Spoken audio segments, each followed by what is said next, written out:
The following podcast is a presentation of Project Entertainment Network.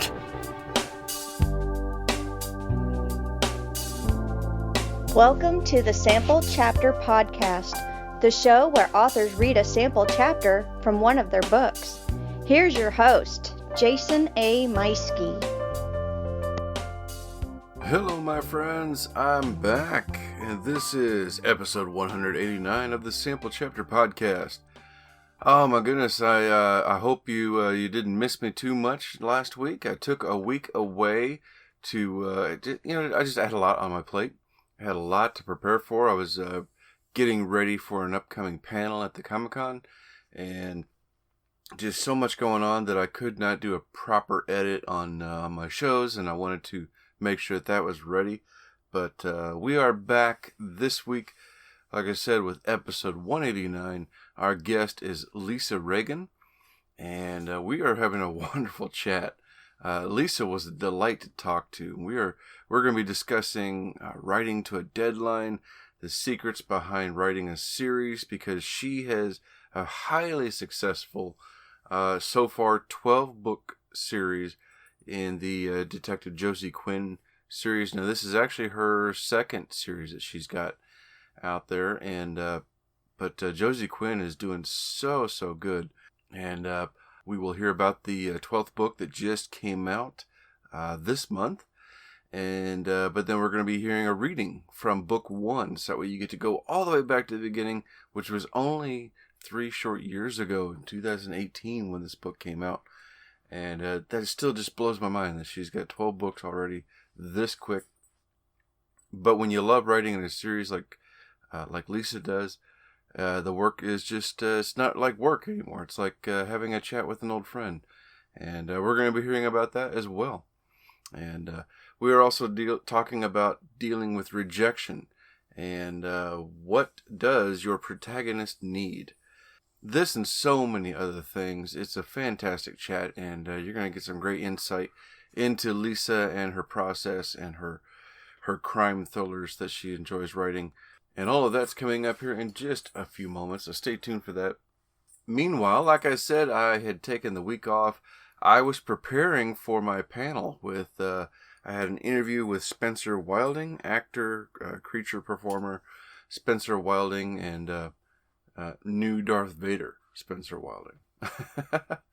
Anyway, so I had spent Monday and Tuesday and was going into Wednesday last week preparing for that, making notes and studying up so that way I could do a good job up on stage talking to him. And then I got the news that unfortunately he was unable to catch a flight out of Wales due to the pandemic, the Delta variant flaring back up again. He just flying here from Europe was just not possible, so he had to cancel. And gosh, man, I went like a whole day there thinking, man, what am I doing? I don't have anything else left right now. There had been talk about me filling in somewhere or doing some more, but none of that came to pass. But fortunately, the next day I did get a call back. Joey Mills over at Pop Culture Network, part of the network that we're part of the family of. He got a hold of me and let me know that he had a panel on podcasting on Sunday at Planet Comic-Con, and would love for me to partake in the panel with him and go up on stage, and so that's what I did. It was fantastic. I had a great time. I got to go up there along with Pop Culture Podcast. There was, of course, Joey. I got to meet K-Dub and Dusty. And then there was a few others from the group were out in the crowd, but this is the main group that was up on stage, along with Tommy from Multiverse Tonight, another one of the fantastic shows from that network. And the group of us got to go up on stage, and we were discussing what it's like to podcast, how to start your own, and some of the tips and secrets that we've learned in our. It's. Joey's been doing it for 5 years or a little over 4 years or somewhere around there. We've all been doing it near the same time is the thing. And everything that we've learned along the way. And it was a great time. We had a really good time. And fantastic to get to meet some of those guys in person for the first time. I highly recommend that you jump on over and check out each of those shows, which of course are going to be right there in the show notes, so you can find the Pop Culture Network and all the shows associated with it, like Pop Culture Podcast and of course Multiverse Tonight. Wonderful shows. Out on the floor, I got to meet with previous guests, author friends of mine now. Brian Peterson, and Brian was just with us very recently here on episode 187, and he had been here previous to that. He was with us on episode 65. Got to meet with him, and of course he was pointing out several authors down author row where he was that he had been talking to, people I needed to speak with, and but that was great. Got to meet up with Christopher D. Schmitz of episode 98 and his incredible convention book, 50 Shades of Worf, which he just wrote a sequel to. I got to see that there and check it out. So that was fantastic. And yes, Christopher was once again dressed as Wolverine. He's got the beard for it. He's got the arms for it. And it looked fantastic. He looked fantastic. It was great talking to him.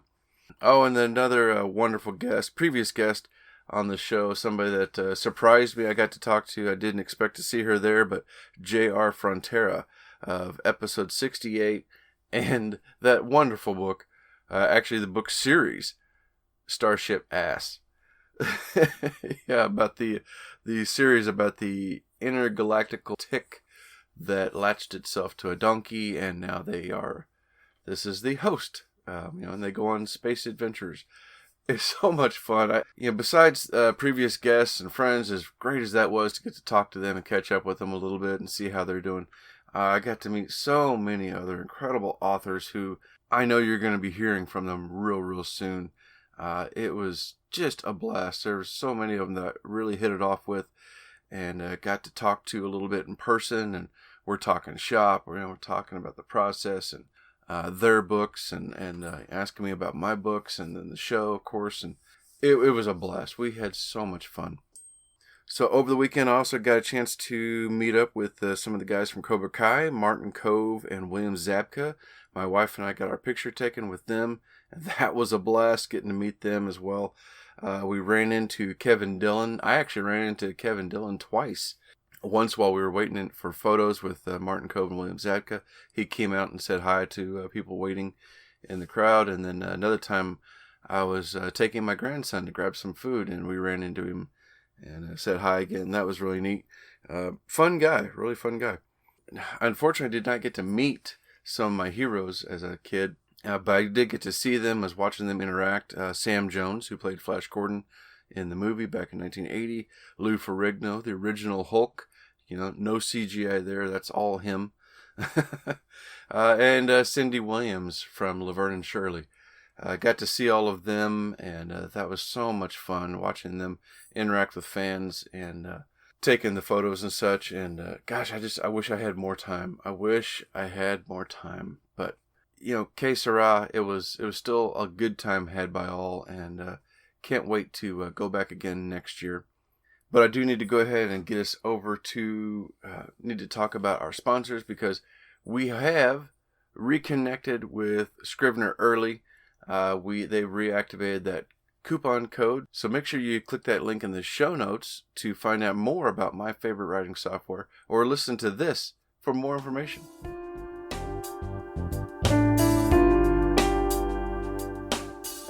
Jason here. Hey, I wanted to take a moment and tell you about my favorite writing tool, Scrivener.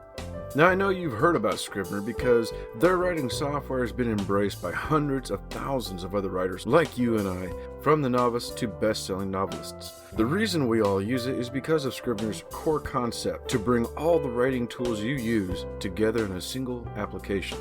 And with tools like automatic backup, character maps, project goals, and let's not forget that amazing corkboard, you can see why I use Scrivener every day.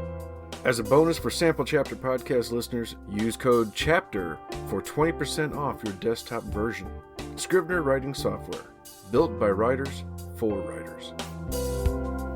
Alright, so there you go. So happy to have reconnected with Scrivener and to have this coupon code for you, so you're going to save 20%.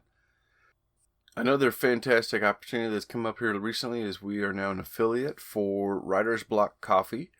You can click that link in the show notes to find out more, but it's all writing themed coffee. They have 3 fantastic flavors to offer you, which I don't have my list with me. I'm not prepared for this, and they all look amazing. I've got some sample packs on the way for each of those, and hopefully next week I will be reporting back to you on which ones are my favorites.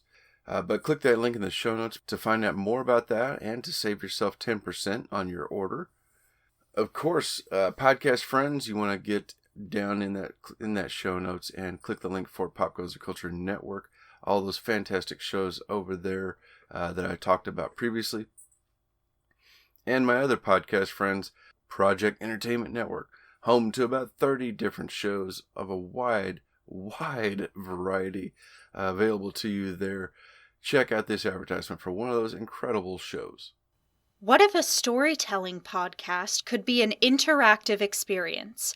Hi, I'm Mariah Powell, amateur author and creator of Hobbies Include Writing, and I'm openly inviting your opinions on stories I haven't finished writing yet. Launching with my original audio novel, Blood That Binds, visit hobbiesinclude-writing.weebly.com for more about the show and look for it on a podcasting platform near you. All right, everyone. Well, without further ado, I think it's time to get on over to our wonderful chat with crime thriller and best-selling author Lisa Regan.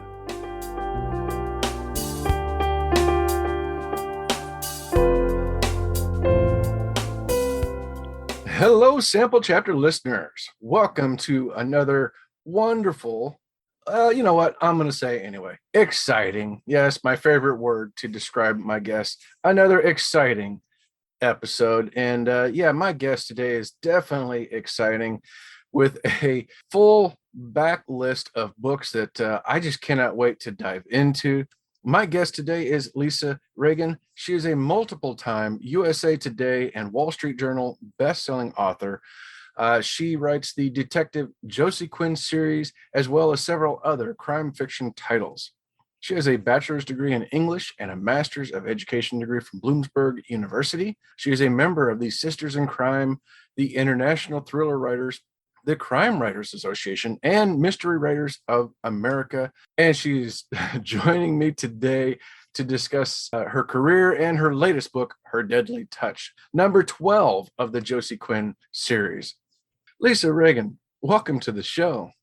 Thank you. Thank you so much for having me. It's a thrill to be here.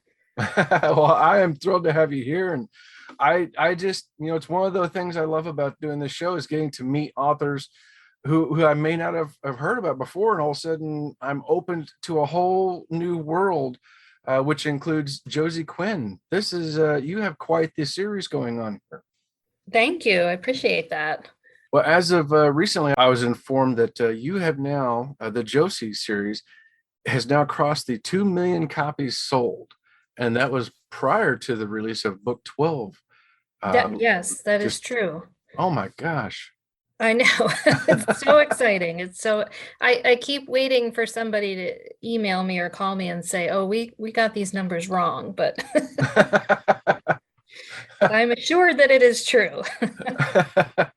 That sounds like that's what's going to happen to me is I'm going to tell that, and then an hour later, like, yeah, sorry, we added a few zeros. It's 200 worldwide. Well, so now the series began in 2018. And that astounds me. I mean, you're averaging, 3-4 books a year in Josie Quinn? Yeah. So the first year I did 4, which was a little bit easier because 2 of them had been written the year before. But now I write 3 books a year, which is a lot. Yeah. Does it seem to help? Going back to a character that you know well, a universe you've created, does that seem to help to just kind of inform your writing so you can get right back into it? It does help. And actually, I write a lot better and faster and more efficiently having the tight time frame, because I feel like the longer time frame between writing the books for me just gives me more time to procrastinate and let my mind wander, and it becomes harder to get back into the books. But when I'm writing them, pretty much one right after another, I never really have time to leave Denton, Pennsylvania. And so I feel very comfortable that way. Yeah. Yeah. I'm self-published, and I never set myself exact deadlines. And I paid for that a few times by having the show and telling my listeners, like, oh yeah, the book will be out in a few months, I think. And it would just be like, a year later, maybe the book would be coming out or something. And I've learned my lesson that, having the deadline helps with that process, because I can stick to it and push for something and have that goal to reach. Yeah. I feel the same. It for me, it really helps. I know it's not for everyone, but that just the way that my brain works, it needs that pressure to produce. Yeah. So what do you think is what would be like a secret to writing a series, the pros and cons of it? Well, I think the secret is the very first thing that comes to mind is you need to keep a series Bible, to keep track of all the characters you've created, all the names you've used, all of the places you've made up. For me, because my town in the Josie Quinn series is fictional, so I'm literally making everything up. If you are basing your series in a real place, that the setting doesn't become as complicated, but you should keep a series Bible. And I like to, along with my editor, we like to plan 3-4 books ahead, just kind of vaguely things that we want to happen to the series characters across the books, so we can leave little nuggets, say in book 9, that's not going to pay off until book 11 or something like that. Mm-hmm. Yeah, I can see that. I'm writing my first series right now, and having that Bible has definitely been a benefit, and something I learned when I started to write book 2. I finished book 1, the rough draft, and then went into book 2, and I realized right away, oh wow, what did I say previously? And you got to go back and open it up, and gosh, so. It gets to be a lot. And then for me, like by book 9, I was thinking, as I'm going, I was thinking, wait, is this where this is? Did I put this in West Denton in earlier books? Am I getting this right? Is this person even still alive? That sort of thing. that would definitely be a little strange to have a character come back. Indeed. So now, one of the things I found fascinating was that when you first began writing, your first book had been rejected by over 150 agents and 24 publishers over a 10-year time frame. How did you keep going? It was 154 agents. Oh. I started querying agents in 2006, and I got an agent in 2010. And I thought, 4 years, 154 rejections. I won't have to wait so long for, a publisher. And then we were on submissions for 2 years, and just rejection after rejection, until a very small press finally picked up one of my books. But it was very demoralizing. And I was telling this story to someone the other day, which was that at some point along the journey, I can remember my daughter was a toddler. It was nighttime. I had just put her down to bed, and I was just kind of sitting there thinking about all the rejections and how it just didn't seem like it was ever going to go anywhere. And I had a very serious think about, giving up. And then I thought to myself, when she's older, people in my family are going to say to her, oh, your mom used to write all the time. She always was writing in notebooks. She had a typewriter when she was young. She just was always writing. And then, inevitably my daughter would come to me and say, hey, what happened with that? And then I would have to have a conversation with her about why I quit. And So from that point on, it wasn't so much about getting the agent or getting published for me, but it became about not having that conversation. I didn't ever want to have that conversation with my daughter about why I gave up this thing that I had been working on since I was 11 years old. And it got a little easier after that, because it took the focus off of, the very concrete goal of getting this agent or getting a publisher, and just, left me with this goal of continuing to write, because that's what I love. Yeah. And that sounds like, I mean, you had that passion and you clung to it. And yeah, of course, publishing is the dream. That's what we all wanted. But it was nice that you were able to look within and find that drive that, like, but I'm still doing this for myself too. And hopefully this works out. And I'm so glad that it did. Oh, me too. It's a definite positive to see it through, to where things have ended up now. Yeah. I don't know if I would have the same drive that you did. I finally, for me, it was finding out that I was going to be a grandfather that drove me back into writing, because I'd wanted to be a writer for my whole life, but I always had work and other responsibilities, and I just kind of kept putting it off, and I would dabble once in a while. But once I found out, like, yeah, you're going to be a grandpa. Oh, hey, you're going to be grandpa by 2 of your kids around the same time. Oh my gosh. And that drove me to get back into it. Like, okay, yeah, I've got to do this, because similarly, it's like, I don't want people, I'm always very, very encouraging and saying, you can do it. You can do it. You can do it. Right. And what does that say about myself if I don't live it myself? Oh, absolutely. 100%. So that's why I went ahead and did it. And even though I chose to go the indie publishing route with it, I'm having such a good time. It's such a wonderful career and a lifestyle to be able to write these books that people enjoy. Oh, absolutely. And to me, that is the point. No matter how your work gets into the hands of readers, that it's, I love that there's an option now to bypass, the so-called gatekeepers, I guess, and put your stories directly into the hands of readers. I just think it's fabulous. And that I know I'm finding so many more authors and books that I may not have had the opportunity to read 20 years ago. So I think it's wonderful. Yeah, absolutely. Part of the reason I went the indie route was because my first book was it was going to be a very regional urban legend kind of thing. I didn't know how many people might even be interested in reading that, aside from people in my area. Right. What about you? What was that first book?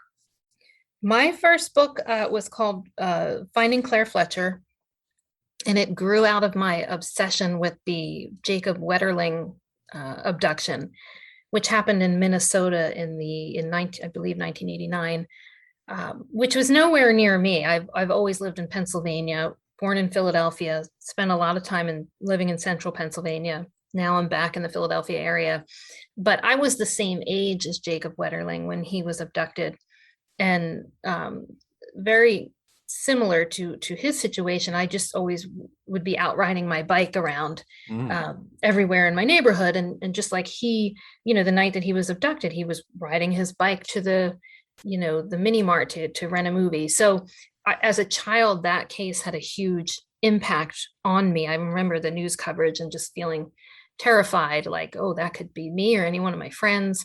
And that obsession stayed with me well into adulthood. And I always had this kind of strange daydream that was like, what if you ran into Jacob Wetterling or any person who had been abducted as a child, and they were now an adult, and you ran into them and had some kind of interaction with them and didn't even realize that they were this abducted person. And so that's where the premise for Finding Claire Fletcher came from, is that this guy meets a woman in a bar. They have this memorable kind of interaction, and then he later finds out that she's been missing for 10 years. Oh my goodness. Yeah. Wow. Wow. And that also additionally that kicked off your first series then, the Detective Parks mysteries. Yes, and there's only 2 books in that. Not that I don't have more ideas for it, but just that Josie came along, and I'm contracted to write so many for her. I'm just kind of, I don't really have time right now to return to Connor and Claire, although I would love to. I hope to someday. That's great. That's great. So whenever you are developing these characters, like Josie Quinn or Detective Parks, what are you looking for when developing this protagonist? Well, one of the number one things for me is that they should always have this strong sense of justice that almost makes it impossible for them to cut corners or to do something that they know is wrong. Because, and I feel like in my own life, I've learned the kind of hard lesson that sometimes doing the right thing is also doing the hardest thing. And so I like those characters to start off with that as a base, that they'll always feel a very strong compulsion to do the right thing, even if it goes against everyone around them.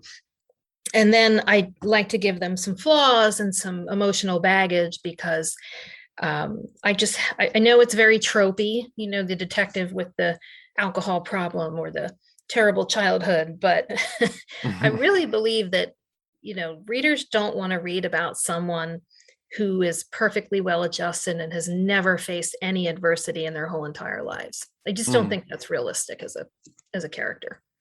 Yeah. I mean, it would be a little kitschy if their problem was that they couldn't stop eating M&Ms, something. we could all relate, but in a good way to that. Yeah. Whereas, you put something more serious, a drug or alcohol problem into it, then it's you have a dark place to go. And right. I find that's good. Anyway, I mean, at least for the author, that's good, because it gives you more to more places to go and dive into their psyche. Yeah, for sure. And as a reader, we have a lot to discover from that journey. Yeah, that's the hope. So now with all these thrillers that you've got, and the constant mysteries, how difficult is it coming up with a new mystery each time? It's not as difficult as I thought, because I've always got ideas. I have a long list of ideas. I think my biggest problem is just that some of my ideas for mysteries or stories I'd like to tell that revolve around a mystery don't fit neatly into the series. So that's the only time I really run into trouble, is when I have an idea I'm really excited about, but I'm like, this wouldn't work in the universe of Josie Quinn for whatever reason. But if I have any times where, it's not really coming to me, I'm not getting any new ideas, I will often, go back and forth with my editor over email, and just talk about, like, hey, what if this happened in Denton? Or hey, what about this character? We don't know what their past is. What if we explore that? And we just kind of go back and forth until something starts to happen. That's fascinating, actually. So your editor is kind of serving almost as if a like part of a writing group for you, and helping she's develop it. Great to bounce ideas off of. And what I love is that I'll come at her with a premise I think is really exciting, and then she'll say, oh yeah, I love that, and what if we also did this? And I'll be like, oh my goodness, that's an even better idea. Yeah, let's add that. Yeah. Oh, I love it. So now what about I see you've got some short stories or a collection of short stories. You've got a standalone as well, Kill for You. When did these come out, and what were they like for you? Well, Kill for You was my second book, and it was originally called Aberration, but I was finding that no one could remember that title or spell it. And people kept saying to me, oh, what's that other book you wrote? It's Apparition or admiration. And I would say, okay, this is not, this is a little too confusing. So I actually, that had been published by a small publisher, and then I got the rights back and I published it myself and retitled it Kill for You, which I find readers like a lot better. And, everybody seems to be able to remember that. And that was just a standalone about an FBI profiler, because I had been obsessed with, profilers. It's probably as long as America's been obsessed with profilers. So that was just like a fun book I wrote about an FBI profiler hunting, what else, a serial killer. And then the short stories have just been kind of things that between books I get asked to do or invited to do, and then they come out. I'm not good at short stories, and I find them to be very hard. But if they turn out to where I'm happy with them, then I will put them out there for readers. Okay. So the short stories then, were they just kind of an exploration for you, or something, just trying something out? Just trying something out. And a couple times I was part of a compilation with a number of other thriller authors where we all wrote a short story, and then we published it together. And then, but the deal was that it would only be out for, say, a year, and then we would get our stories back. Oh. And I had gotten so much positive feedback from readers who had bought the collection and liked the story that once I got it back, I just put it out, on Kindle myself. Mm-hmm. And then other times I had been asked to contribute to anthologies, but that never, made it. So I was like, well, I have this story, I should do something with it. That's great. So you got the 12th book in Josie Quinn. It just came out, which, oh my gosh, it still just blows my mind. 12 books this quick. And you're planning so many books ahead. Do you see an end in sight for Josie? Well, my dream is that there's never an end. I'm contracted for 20 books total. And wow. The conversations that I've had with my publisher is just basically, they'll all be Josie Quinn books unless the interest goes away. If readers get tired of reading about Josie and the sales aren't there, then I'll have the opportunity to switch to something else. Mm-hmm. Or develop something else. But we're on book 12, and the readers are even more passionate at book 12 than they were at book 1. So it's just astounding to me. I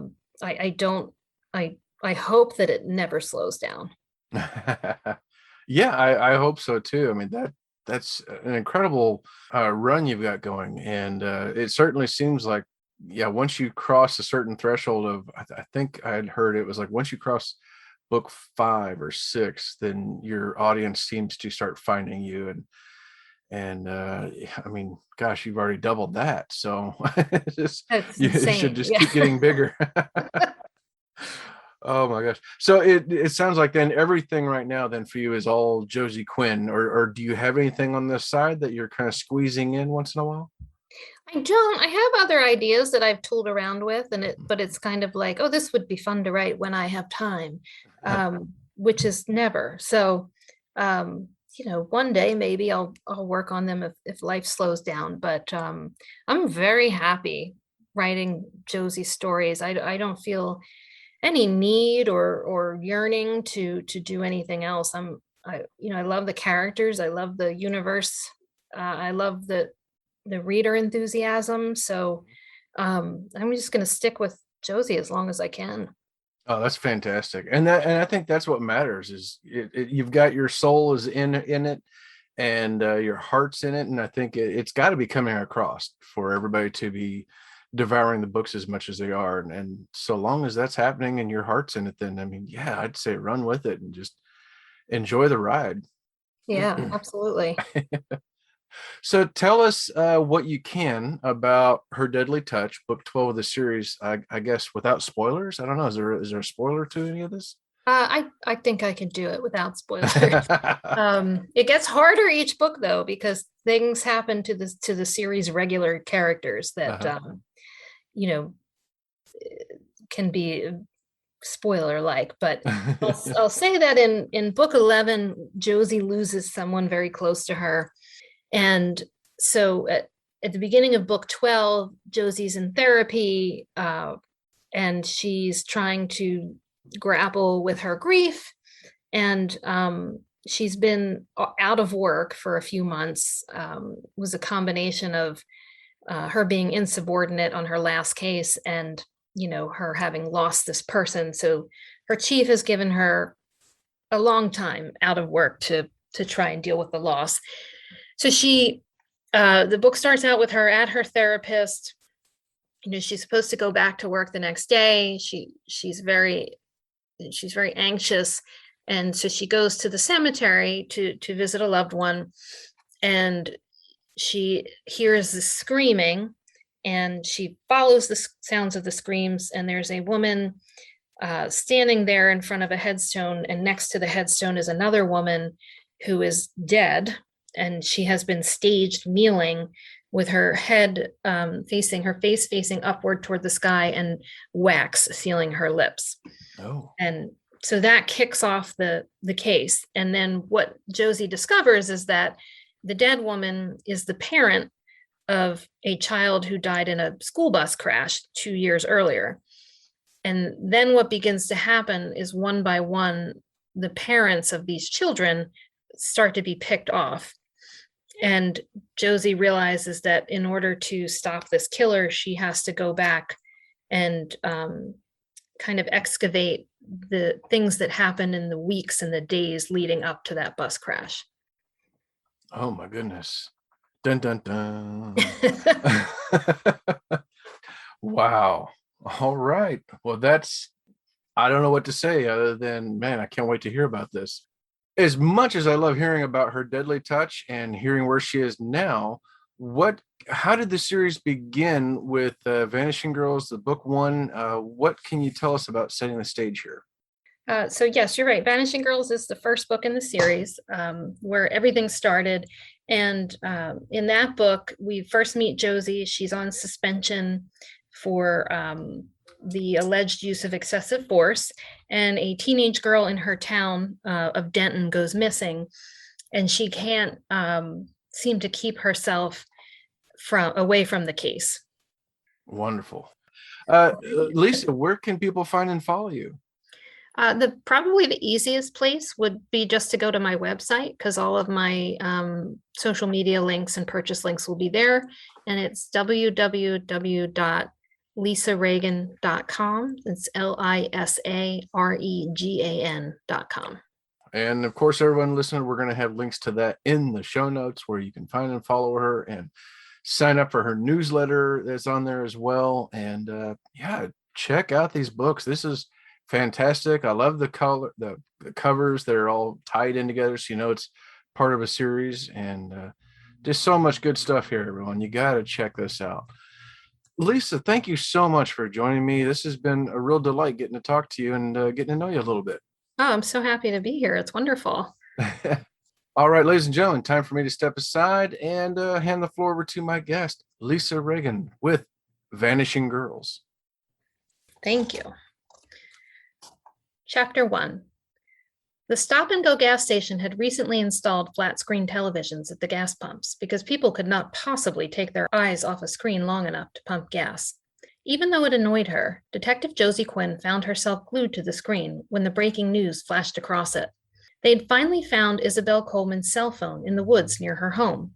A few miles away, outside the Coleman's 2-story white colonial, reporter Trinity Payne, dressed in a puppy blue jacket and yellow scarf, the wind blowing her black hair every which way, struggled through her report while escaped strands snaked all over her face.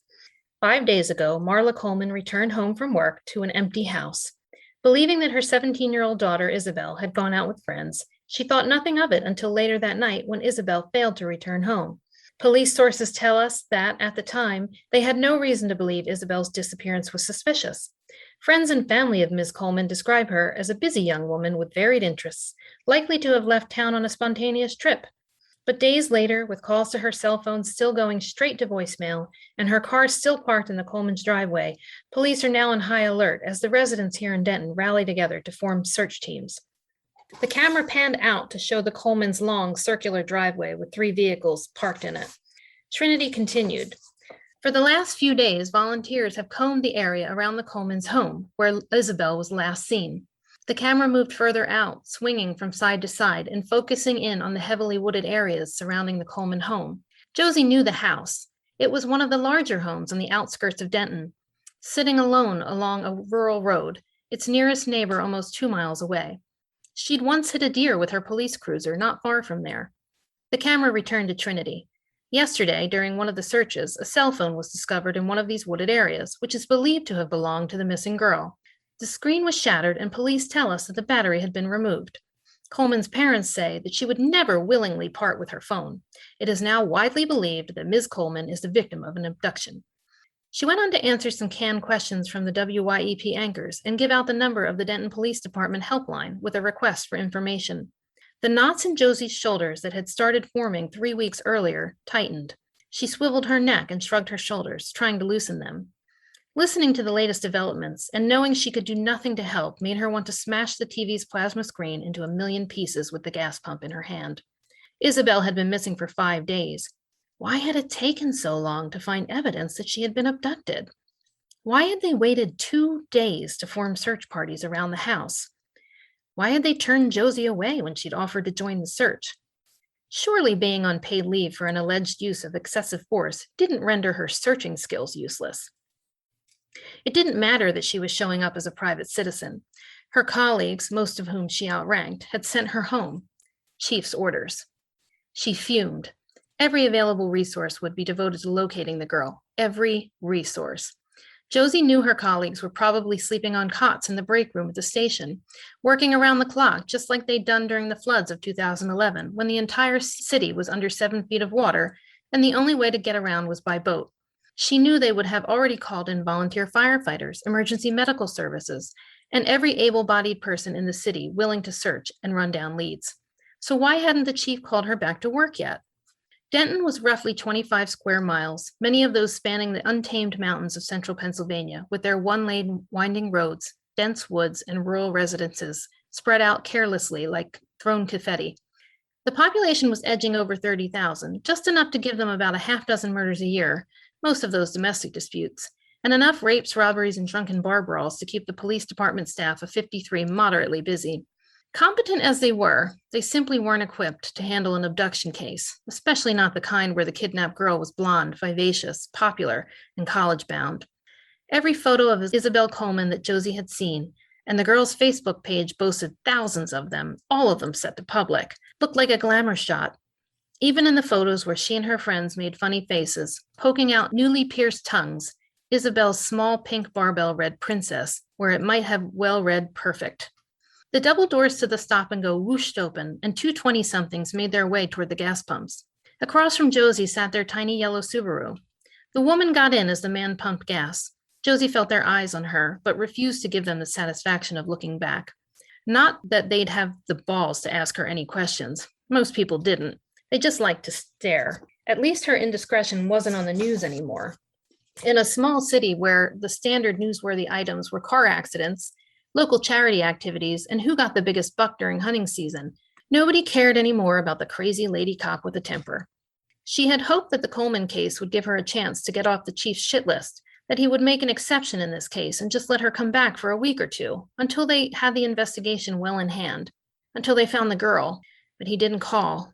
She kept checking her phone to make sure it was working, that the battery hadn't mysteriously drained, that she hadn't accidentally muted it.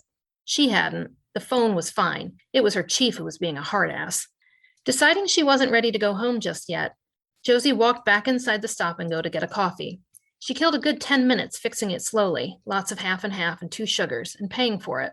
The owner, Dan, a former biker in his late 50s who had never given up leather vests, was an old acquaintance. He made enough small talk with her to let her know he was on her side without actually asking about the case pending against her. He knew her well enough by now not to ask probing questions. But then there was nothing left to do but go home. She noticed a small group of customers gathered around another television that hung above the lottery kiosk near the front of the store. She wandered over to them, sipping her coffee and watching as the broadcast she'd seen at the gas pump continued. The words "student and faculty react to Coleman abduction" flashed across the bottom of the screen, while a montage they'd been looping since last night played. The first time Josie saw it, WYEP had used the word disappearance instead of abduction. She was like a really nice person. I hope they find her. I mean, this is scary to think this could happen in Denton. It's just hard to believe, she just vanished. It's a shame. She was really nice. We were supposed to go to the mall this weekend. I can't believe it. I just saw her yesterday. She was my best friend. Isabel is one of the brightest students in my class. All of us are extremely concerned. A spasm rippled across Josie's shoulder blades. Only Isabel's history teacher spoke as though she were still alive.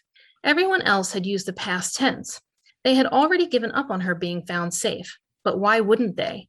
People didn't vanish into thin air, and beautiful teenage girls who were abducted very rarely returned alive and unharmed. Josie knew that with every second that passed, the odds of Isabel being found alive grew slimmer and slimmer. A bead of sweat formed at the nape of her neck and rolled down her spine as she stepped outside, the paper coffee cup burning the skin of her palm as she stared at her escape for a moment. She really should go home. The owner would need that pump for new customers. But the thought of spending the whole day alone in her house was simply too much to bear. Of course, she could always drive around, maybe try to find the crime scene. It would likely be marked and cordoned off now that it had been located, and see if she saw anything that the others had missed. Josie pulled out her cell phone and punched in a number she had dialed 4 to 6 times a day for the last 6 months.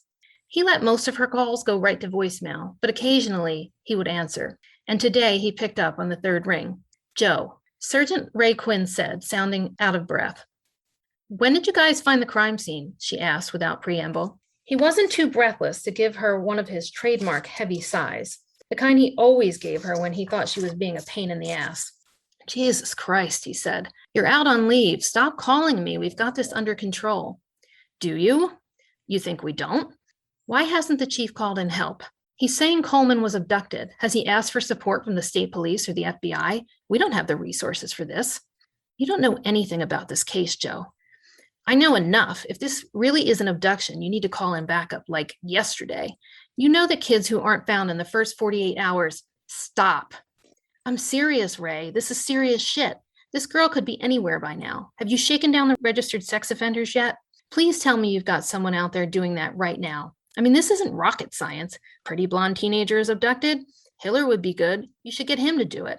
And I'd have LeMay go with him. Call over to Bowersville and see if they can get a couple of people from their department to hit the register there. That's not far from here. Tell me you've done this already." She could feel his annoyance over the line, but she was used to it. She tried to remember a time when they'd been loving toward one another, sweet, caring, patient. She had to go all the way back to high school for that memory. They had liked one another once, hadn't they? Ray sighed. "Here we go again. You think you know everything. You think you're the only one on the force who can do the job. You know what, Joe? You're not. You know nothing. Nothing. So shut up and stop fucking calling me. Take up knitting or whatever the fuck women do when they don't work. I'm hanging up now." She was stung by the force of his words. He used the word nothing like a knife, stabbing her fast and quick, a prison shanking. He was always abrasive. She could be too, but never cruel. Recovering quickly, she blurted, "Sign the divorce papers, Ray, and I'll stop calling." Silence. Now it was her turn to stab back. "I'm marrying Luke. He proposed yesterday, in bed." He didn't respond, but she could hear him breathing. They'd been separated for months, but their relationship had been broken for a long time. She knew he hated Luke, hated the thought of another man with his wife, even if she was soon to be his ex-wife. She was listening so intently to the sound of his breathing, waiting to see what he would say, what tack he was going to take on hearing this news, that it took a moment for her to register the sharp report of gunshots in the distance. It wasn't that unusual in Denton. During hunting season, in the wooded outskirts of the city, shots went off all day long like fireworks. But it wasn't hunting season, or the 4th of July. It was March, and there were no good reasons for anyone to be firing off that many rounds. Phone still in hand, Josie tossed her coffee cup into a nearby trash can and took a few steps out into the parking lot. The shots were getting closer, shattering the cool stillness of the morning. People at the gas pumps froze in place. All heads craned, searching for the source. Josie met the wide-eyed stares of a few of the patrons, but all they could do was exchange the same puzzled look. Something was coming, but they didn't know what or from where. Instinctively, her free hand reached to her waist for her service weapon, but it wasn't there. Fear was a fist in her chest, squeezing her heart into her throat. Ray spoke into her silence. "Joe?" From around the corner, a black, bullet-riddled Escalade barreled toward the stop-and-go, jumped the curb, and sailed directly toward Josie. Her feet were like cement blocks. "Move," she told herself. "Move." As the Escalade hurtled past her, the driver's side mirror caught the corner of her jacket, spinning her around and sending her flying through the air. She hit the asphalt hard, landing on her left side, her body rolling away from the vehicle until her stomach hit one of the metal pillars that blocked the gas pumps. The Escalade smashed into the front of the stop-and-go, metal screeching and windows blowing out in a cacophonous boom. Even after the SUV lodged in the wall, the engine continued to rev and squeal. Plumes of dust from the crumbled cinder block rose around the vehicle. People fled from the building. Josie's lungs screamed for air that wouldn't come. Wow. All right. Well, that was Lisa Regan reading a sample chapter from Book 1 of the Detective Josie Quinn series, Vanishing Girls. As we said before, Book 12 just came out, so what are you waiting for? Click that link in the show notes for more about Lisa and pick up all 12 books right now. Grab them all. You're going to want them all, and you're going to want to see what's going to happen next to Josie Quinn. Don't forget to also hit that link in the show notes for all of our podcast friends and sponsors alike, and hit that subscribe button so you don't miss out next week when I am back with Eva Shaw and her historical mystery, The Seer. That's coming up next week, so until then, take care.